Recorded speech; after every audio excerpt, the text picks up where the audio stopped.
بچے کو نظر بد سے بچانے کے لیے کیا دعا پڑھنی چاہیے؟ اعجاز صاحب کا یہ استفسار ہے.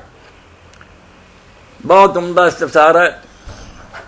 یاد ہو تو وہ دعا جو سرکار رسالت ماں والا صاحب صلاۃ والسلام پڑھتے تھے نا حسن اور حسین رضی اللہ عنہ ماں پر، یہ کہتے تھے کہ یہی میرا باپ اپنے بیٹوں ابراہیم اور اسماعیل اور اسحاق پر پڑھتا تھا.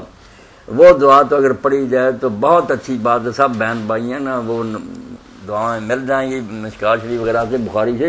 وَإِذُكَ بِكَلِمَاتِ اللَّهِ التَّامَّةِ مِنْ كُلِّ شَيْطَانٍ وَهَامَّةٍ وَمِنْ كُلِّ عَيْنٍ لَامَّةٍ، کہ نظر لگنے سے اور ہر قسم کے شیطان سے اور موذی جانوروں سے میں اس کو اللہ کی پناہ میں دیتا ہوں، جس کا حکم جاری ہے، جس کو کوئی روک نہیں سکتا.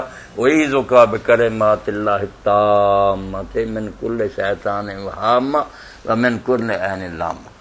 اور ایک ورد اور بھی رکھنا چاہیے کہ سورہ قلم جو ہے 29 پارے میں اس کی آخری دعائیں صبح و شام ایک بار پڑھ کر نا بچوں پر پھونک دینا چاہیے انشاءاللہ. مجھے اگر ماتھے کے اوپر انگلی رکھ کے المصور پڑھا جائے، یہ بھی اگر اعجاز صاحب کسی نے تجربہ کیا ہے تو ٹھیک ہے، ورنہ کوئی اس کا ذکر تو نہیں. میں نے تو دین کی باتیں نا قرآن حدیث کی وہ بتا دیں.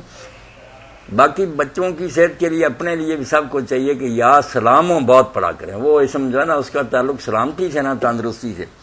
دعا کا طریقہ بھی اعجاز بھائی یہی ہے کہ جو چیز آپ چاہتے علم چاہتے ہیں تو کہیں یا علیم، اے ہر چیز کا علم رکھیں، مجھے بھی علم سکھا. اگر شفا چاہتے ہیں یا شافی اشفینی، رزق چاہتے ہیں یا رزاق ارزقنی. وہی دروازہ کھٹکھٹانا چاہیے نا جہاں سے جس کاؤنٹر سے یہ کام ہوتا ہے. تو یا سلام ہو 131 بار صبح و شام، اول آخر درود شریف. یہ بہت اعلیٰ کام ہے ہر بیماری کے لیے. کوئی بھی تکلیف ہوگی انشاءاللہ اللہ تندرستی دے گا.